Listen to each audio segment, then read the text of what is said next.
আসসালামু আলাইকুম। আপনারা জানেন যে আজকে স্বরাষ্ট্র উপদেষ্টা জাহাঙ্গীর আলম চৌধুরী একটি কথা বলেছেন, যে কথা নিয়ে এখন সোশ্যাল মিডিয়ায় নানা মুখে আলোচনা চলছে। কেউ ওনার পক্ষে কথা বলছেন, কেউ ওনার তীব্রভাবে সমালোচনা করছেন।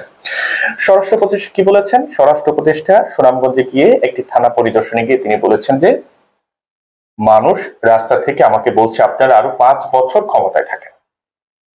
স্বরাষ্ট্র উপদেষ্টা এই কথা বলার পর সোশ্যাল মিডিয়ায় এর পক্ষে যেমন একদল মানুষ কথা বলছেন, এর বিপক্ষেও একদল মানুষ কথা বলছেন। ওনার পক্ষে কারা বলছেন?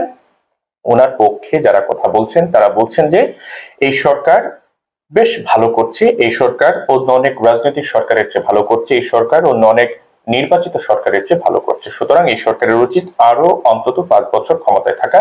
দেশকে এগিয়ে নেওয়ার জন্য এই সরকারকে অনেক অনেক প্রয়োজন। এটা এক পক্ষ বলছে। আরেক পক্ষ কি বলছে? আরেক পক্ষ বলছে এই সরকারের উচিত দ্রুত নির্বাচনের আয়োজন করা, দ্রুত নির্বাচিত সরকারের হাতে ক্ষমতা হস্তান্তর করা। ওই পক্ষের যুক্তি হলো দ্রুত নির্বাচন দিতে হবে, কারণ দেশের পরিস্থিতি নির্বাচিত সরকারই একমাত্র ঠিক রাখতে পারবে, দেশকে উন্নয়নের পথে নিতে পারবে এবং দেশে গণতন্ত্র কায়েম করতে পারবে। আচ্ছা, এই যখন সোশ্যাল মিডিয়াতে যখন এই পক্ষে বিপক্ষে স্বরাষ্ট্র উপদেষ্টার এই বক্তব্য নিয়ে আলোচনা হচ্ছে, চলুন আমরা এই খবরটা একটু দেখে আসি। স্বরাষ্ট্র উপদেষ্টা কোথায় কথাগুলো বলেছেন, তিনি ঠিক কি বলেছেন, একদম আমরা কোট আনকোট এই কথাগুলো যদি শুনি।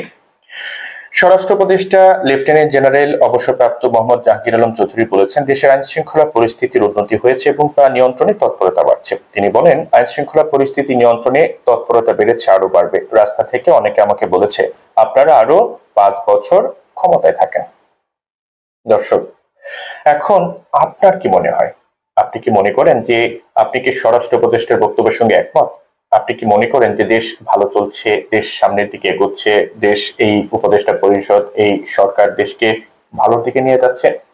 আপনি কি এই বর্তমান অন্তর্বর্তী সরকারের এই মেয়াদে, এই চলমান সরকারের যে কার্যক্রম, সেই কার্যক্রমে আপনি কি খুশি? একজন নাগরিক হিসেবে আপনি কি সন্তুষ্ট? দয়া করে জানাবেন। নাকি আপনি চান যে দ্রুত নির্বাচন দিয়ে এই সরকারের উচিত নির্বাচিত সরকারের হাতে ক্ষমতা হস্তান্তর করা? দয়া করে আপনার মতামত জানাবেন।